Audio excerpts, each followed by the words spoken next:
certains pontes du régime, parce que moi, je fais mon travail et je continue à avertir, certaines pontes du régime ont prévu faire des partous le 8 février 2018. Les partous qu'ils ont prévu faire, c'est après avoir enlevé 218 enfants.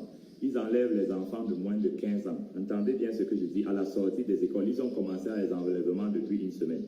J'ai pu récupérer par la grâce du Seigneur Jésus-Christ l'un des enfants, mais c'était déjà lancé. Ils enlèvent les enfants de moins de 15 ans dans les écoles, à la sortie de l'école, garçons et filles. Sur le plan ésotérique, c'est un hibou qui choisit les cibles. Ils ne choisissent pas n'importe quel enfant, ils choisissent des enfants qui ont des dons spirituels particuliers et des étoiles. Ils enlèvent les enfants dans les villes de Douala, Yaoundé, Kribi, Limbe, Maroua et Boya, et pour les amener tous au même endroit. Certains enfants ont déjà été tués. Certains enfants qui ont été kidnappés ont déjà été tués, mais la majorité doivent servir pour des partous, garçons et filles.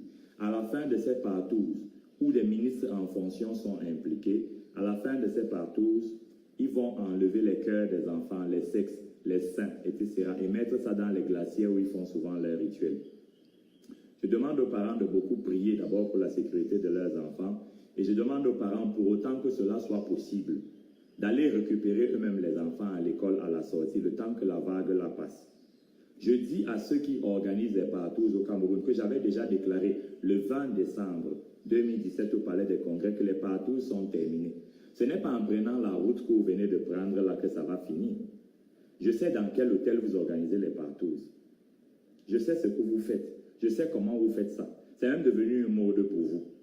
Entre certains secrétaires généraux de ministères, certains ministres, certaines femmes de ministres, certains ministres et tout le reste, beaucoup de hauts dignitaires, hommes d'affaires, etc. Je sais que c'est devenu la mode. Laissez les enfants. Je vous signale que tous ceux qui ont prévu enlever les 218 enfants là, ils vont mourir. Parce que Dieu n'a pas le temps de gérer ce genre de cas autrement que par la punition.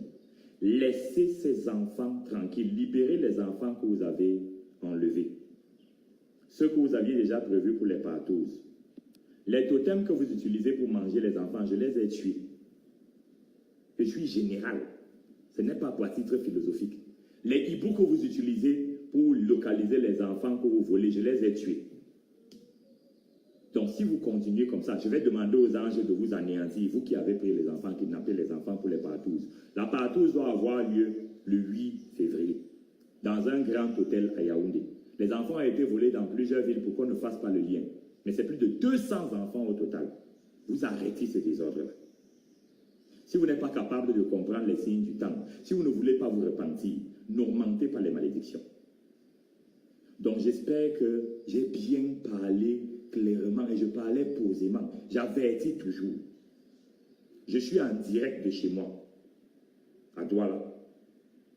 C'est un direct. Et je suis en train de prévenir que vous arrêtez ce désordre de partous là. Vous arrêtez cette affaire. L'autorité que j'ai reçue me met au-dessus des chefs d'État. Si vous pensez que vous pouvez affronter Dieu, on va voir cette affaire. Et je suis au courant de ce que certaines personnes dans le régime camerounais ont envoyé 20 personnes pour que je ne fasse pas le culte dimanche. Ces 20 personnes n'arriveront pas, elles vont mourir. 20 personnes armées. Je suis au courant de ce que vous avez prévu installer les munitions dans les 2 sites où je travaille, les mines antipersonnelles. Vous ne pourrez pas les installer. Arrêtez d'abord cette affaire de partous. Les autres dossiers, je m'en occupe personnellement. Il n'y a même pas de problème, Dieu ne dort pas. Dieu est vivant.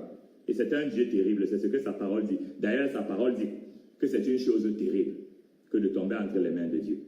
Sa parole dit, allez lire Nahum 1, le verset 1 à 2, que Dieu est rancunier, il est vengeur, il punit ses ennemis. Allez lire Proverbe 1, le verset 22 à 32.